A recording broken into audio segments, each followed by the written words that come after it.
the various reasons why my abused behind or mouth actually went and slept downstairs. First of all, once my bed went upstairs to share a room with Jennifer, my blankie disappeared right off of my back and I never saw it ever again. I couldn't sleep that whole night and I went downstairs and said, "Where's my blankie?" And it was suddenly on my bed. And that was probably the last time I saw it because I was forced to stay there. And I started sleeping downstairs. But another thing is my sisters, two of them were forcing me to perform oral sex on them. And one of them is so poo-poo regular that she pooped in my face and was shoving me down like this. And I tried to hit her and she hit me. And I started biting her and stuff, and she didn't like that. Supposedly, she said, "No!" So I couldn't even fight back because I'm like 2.5, 3 years old, by the way. And this is my second oldest sister and my mom's daughters. And she's sexually abusing me.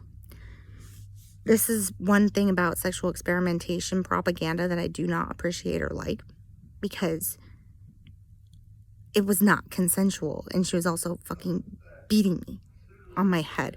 And so I was also having her suffocating me in her fucking groin. And also because, "Here, let me show you how to do it." And she started masturbating herself. "Now do this." And like holding my head there the whole time while she's masturbating in my face. And I'm nothing but crying the whole damn time. And I started screaming and all kinds of stuff. And she pooped in the bed, made me eat it. And I was like, "It's so gross." And like defilement. Literal defilement.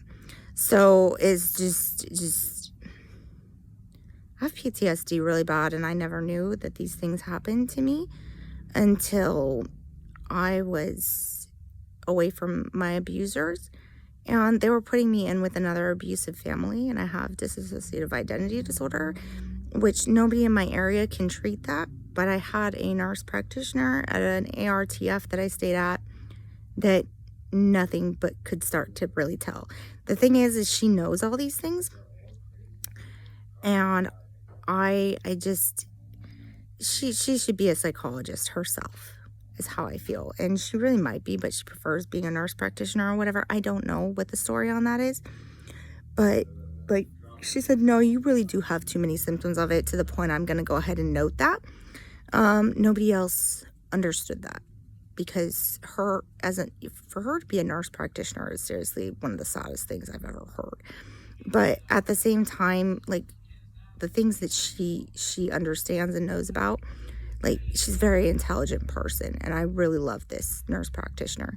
And then one of the first times she met me, it was pretty intense, and I got more mild and whatever, and she appreciated that. But she's like, "No, you really do.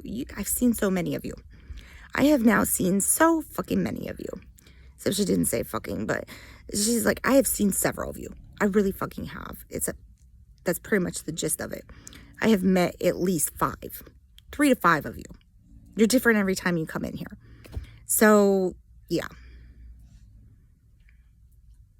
That's what happens when your nurse practitioner is not legally able to do anything but point out in some notes, which nobody else understands. That's just fantastic.